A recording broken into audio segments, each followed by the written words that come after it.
ओम नमो भगवते वासुदेवाय। साधकों, आप सबका मेरे YouTube चैनल पर हार्दिक स्वागत है। हम इस वीडियो में श्रीमद् भगवद गीता के संस्कृत के श्लोकों को कैसे पढ़ा जाता है, यह इस वीडियो में हम सुन रहे हैं, जिससे आप लोगों को भी संस्कृत पढ़ना बहुत आसान लगना शुरू हो जाएगा और जो भी संस्कृत में ज्ञान भरा हुआ है वह अन्य भाषाओं में नहीं है। और यदि आप संस्कृत के श्लोक बोलते हैं तो आपको अपने आप ही आत्मिक शांति मिलती है। और यह ग्रंथ ऐसा है जिसके बराबर विश्व में कोई भी ग्रंथ नहीं है। यदि आप संस्कृत में श्रीमद् भगवद गीता को सीखना चाहते हैं तो मेरे इस YouTube चैनल पर आपका स्वागत है। एक अध्याय हम पूरा पढ़ चुके हैं। आज हम दूसरे अध्याय की रीडिंग करने जा रहे हैं। तो आइए दूसरा अध्याय,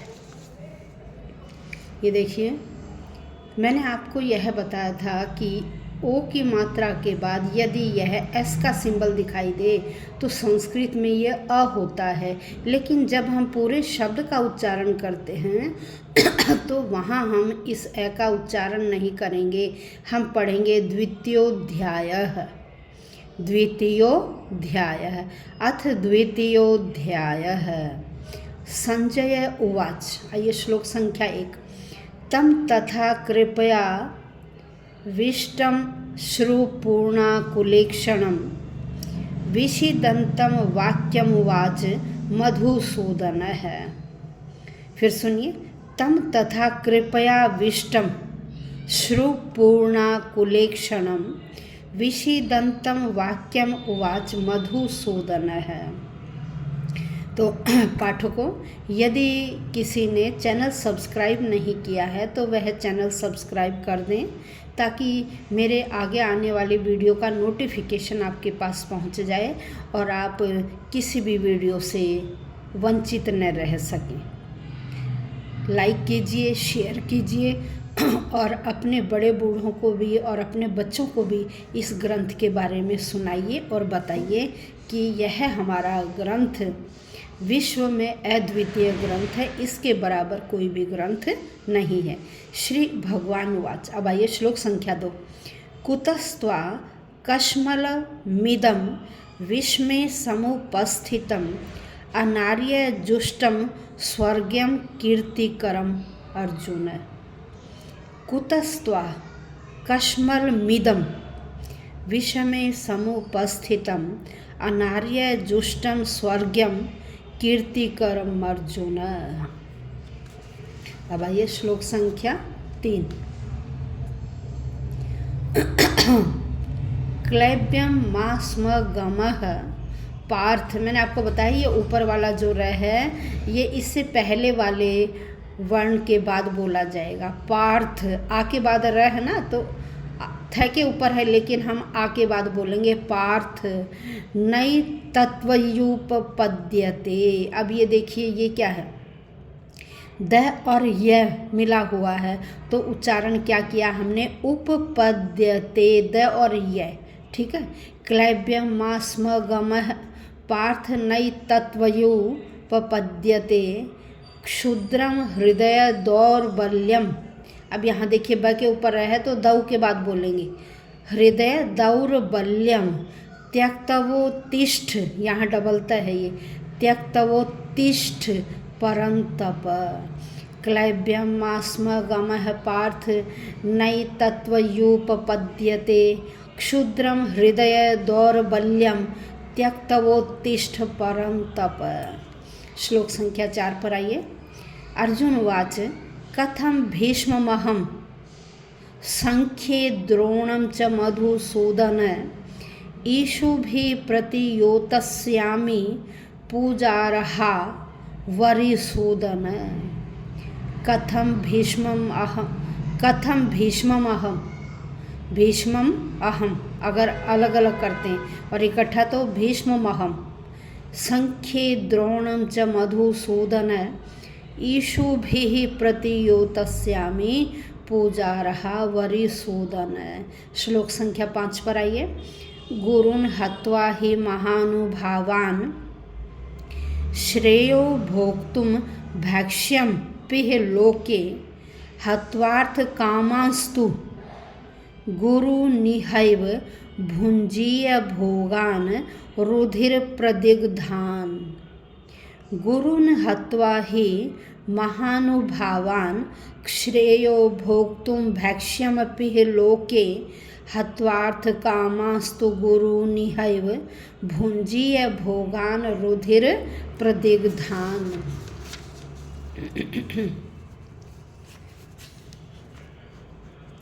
अब आइए श्लोक संख्या 6। न चैतद, ये द के नीचे वह है, विद मह, यहाँ द के पैर में मैं मिला हुआ है। न चैतद विदमह कतरन्नो गरियो यद वा जयेम यदि वा नो जयेयुः यानेव हत्वा न जिजीविषामस्ते वस्थिताः प्रमुखे धार्तराष्ट्राः। फिर सुनिए। न चैतद विद्मः कतरन्नो गरियो यदवा, यद के नीचे वह है, यदवा जयेम यदि वा नो जयेयुः यानेव हत्वा न जिजीविषाम विषामस्ते वस्थिताः प्रमुखे धार्तराष्ट्राः। श्लोक संख्या 7। कार्पण्यदोषोपहत स्वभावः पृच्छामि त्वां धर्म सममूढ़चेताः यच्छ्रेयः, ये देखो रह छ के नीचे, यच्छ्रेयः स्यान निश्चितम ब्रूहि तन्मे शिष्यस्ते हम। अब यहाँ फिर देखिए अवग्रह का साइन है, ए की आवाज़ नहीं बोलेंगे। शिष्यस्ते हम शाधि माम त्वाम प्रपन्नम। कार्पण्य दोषोपहत स्वभावः पृच्छामि त्वाम धर्ममूढ़चेताः धर्म सममूढ़चेताः यच्छ्रेयः स्यान निश्चितं ब्रूहि तन्मे शिष्यस्ते हम शाधि माम त्वाम प्रपन्नम।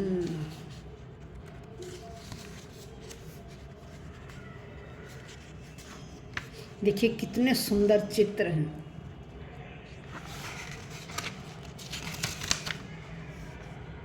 ये है जिसमें सब दिखाए गए समदर्शिता, सबको, चाहे इंसान है, जानवर है, पेड़ पौधे हैं, सबको बराबर दिखाया गया है। ये देखिए कितना सुंदर भगवान विष्णु का स्वरूप है। चारों हाथों में, एक में चक्र, दूसरे में शंख, एक में कमल का फूल, एक में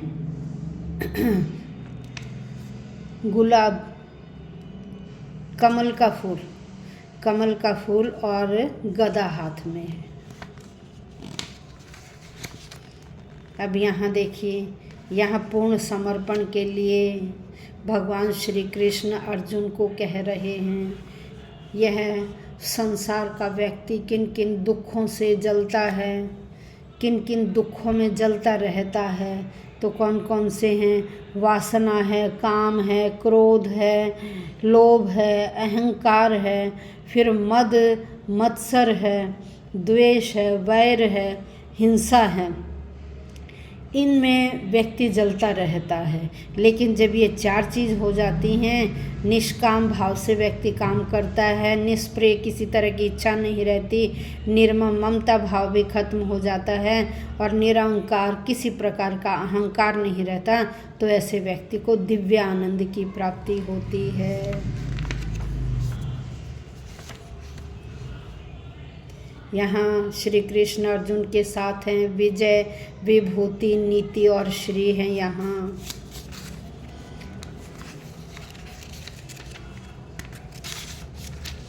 अब आइए श्लोक संख्या 8। च ही प्रपश्यामि ममापनुद्याद, यहाँ फिर द के नीचे यह है, न ही प्रपश्यामि ममापनुद्याद यच्छोकम उच्छोषण मिन्द्रियाणाम् अवाप्य भूमाव सपत्न मृद्धम राज्यम सुराणामपि चाधिपत्यम। फिर सुनिए, न ही प्रपश्यामि ममापनुद्याद यच्छोकमुच्छोषणमिन्द्रियाणाम् अवाप्य भूमाव सपत्न मृद्धम राज्यम सुराणामपि चाधिपत्यम। श्लोक संख्या 9। संजय उवाच एवं उक्त्वा ऋषिकेशं गुडाकेशः परन्तपः न योतस्य इति गोविन्दमुक्त्वा तूष्णीं बभूवः। एवं उक्त्वा ऋषिकेशं गुडाकेशः परन्तपः न योतस्य इति गोविन्दमुक्त्वा तूष्णीं बभूवः। श्लोक संख्या 10 पर आइए। तमुवाच ऋषिकेशः प्रहसन्निव भारत सेनयोरुभयोर्मध्ये विषीदन्तमिदं वचः। तमुवाच ऋषिकेशः प्रहसन्निव भारत सेनयोरुभयोर्मध्ये विषीदन्तमिदं वचः। श्री भगवान वाच। श्लोक संख्या 11 है। अशोच्यान, अब हम इसको अलग करके पढ़ रहे हैं, यहाँ न में ए मिला हुआ है। अशोच्यान अन्वशोचस्त्वम, अशोच्यान्वशोचस्त्वम प्रज्ञावादांश्च भाषसे गतासूनश्च नानुशोचन्ति पंडिताः। यदि हम यहाँ इनको और यहाँ इनको अलग करके पढ़ें तो देखिए, अशोच्यान अन्वशोचस्त्वम प्रज्ञावादांश्च भाषसे गतासून अगतासूनश्च नानुशोचन्ति पंडिताः। यहाँ भगवान कह रहे हैं कि देखिए, जिन पर शोक नहीं करना चाहिए, ठीक है, और तुम क्या कर रहे हो, उन पर शोक कर रहे हो, विद्वान की तरह, पंडित की तरह, ज्ञानी की तरह बोल रहे हो। जिनके प्राण चले गए हैं और जिनके नहीं गए हैं, विद्वान व्यक्ति उनके बारे में शोक नहीं करते। इसलिए हे अर्जुन, तुम इस प्रकार का शोक मत करो। श्लोक संख्या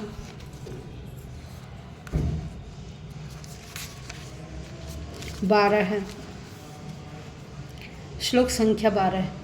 न त्वेवाहं जातुनासं न त्वं नेमे जनाधिपाः न चैव न भविष्यामः सर्वे वयमतः परम्।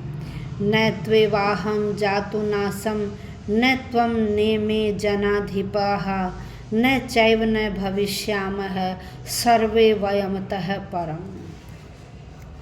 श्लोक संख्या 13 पर आइए। देहिनोस्मिन, अब यहाँ भी हम इकट्ठा बोल रहे हैं कि आवाज़ नहीं आएगी। देहिनोस्मिन यथा देहे कौमारम यौवनम जरा तथा देहांतर प्राप्तिर, धी के ऊपर देखिए रह की मात्रा, तथा देहांतर प्राप्तिर धीरस्तत्र न मुह्यति। देहिनोस्मिन यथा देहे कौमारम यौवनम जरा तथा देहांतर प्राप्तिर धीरस्तत्र न मुह्यति। यहाँ है के नीचे यह है मुह्यति। ठीक है, अब चलिए श्लोक संख्या 14 पर चलते हैं।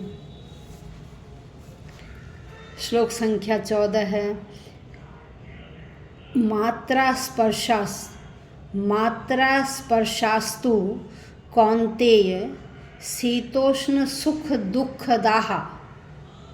मात्रा स्पर्शास्तु कौन्तेय शीतोष्ण सुख दुःखदाः आगमापायिनो नित्यास्तांस्तितिक्षस्व भारत।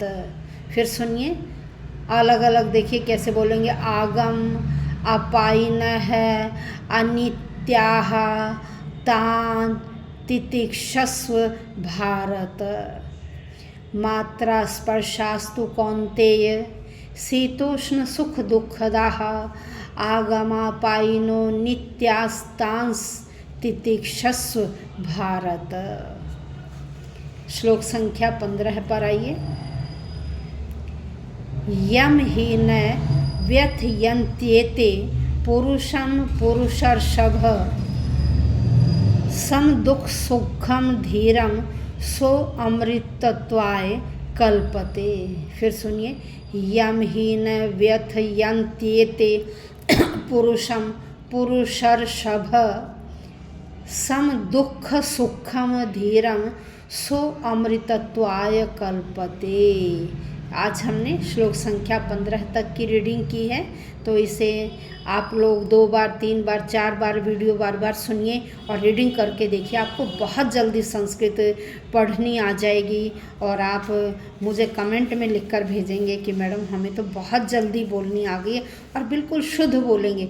जब आप शुद्ध बोलेंगे तो देखिए आपको कितना सुख मिलेगा, आत्मिक सुख की अनुभूति होगी जब हम संस्कृत का सही उच्चारण करते हैं, और दूसरे भी सुनकर बहुत प्रसन्न होते हैं कि अमुक व्यक्ति को संस्कृत का उच्चारण बहुत शुद्ध आता है।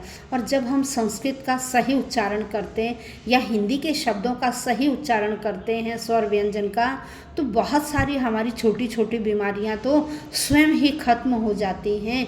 इसलिए हमें भाषा का उच्चारण बिल्कुल शुद्ध करना चाहिए, सही ढंग से उच्चारण करना चाहिए। और जो विदेशी हैं, जिनकी हिंदी भाषा भाषी नहीं हैं, वह संस्कृत सीखना चाहते हैं तो वह सबसे पहले मेरी शॉर्ट्स देखें। मैंने हिंदी के स्वर और व्यंजनों पर शॉर्ट्स, कैसे लिखा जाता, कैसे बनावट है, कैसे उसका उच्चारण है, उसे हम कैसे बोल सकते हैं, यह सारा बताया हुआ है। आप मेरे चैनल पर जाकर शॉर्ट्स देखेंगे तो आपको स्वर और व्यंजन का ज्ञान भी भली भांति लिखना, पढ़ना और बोलना आ जाएगा। धन्यवाद।